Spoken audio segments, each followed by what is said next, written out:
The first one is probably when Jeff almost quit the band. You had the Ticketmaster battle, the touring strain. Brendan O'Brien said, during the making of Vitology that they were barely communicating.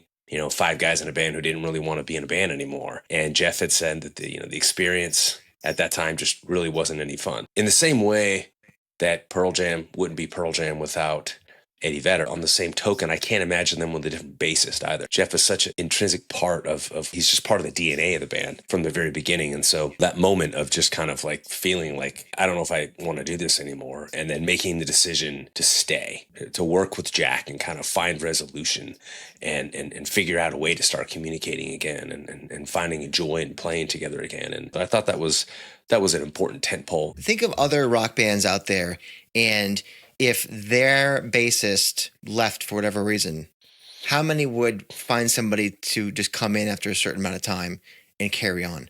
Probably most. I don't know that you could really do that with Jeff because of how much his thumb is on the scale. Everyone wants to talk about Eddie being the guy always in the driver's seat, and that's mostly right. But at the same time, Jeff has a brake. It's like when you're learning how to drive and the instructor's in the passenger seat, but he also has a set of brakes. That's kind of how Jeff was in my mind with this band. And so if you lost him, but it's he's a whole also other the story. visual representation of the band. Absolutely. So much of the artwork Absolutely. and the visual direction of the band Yes. is really. But you also have to respect the marriage of Stone and Jeff. If there's That no too. Stone and Jeff, like it's different Yeah. than almost every other band because at the core of it is Stone and Jeff. They decided in 1984 that they were just going to be in a band together.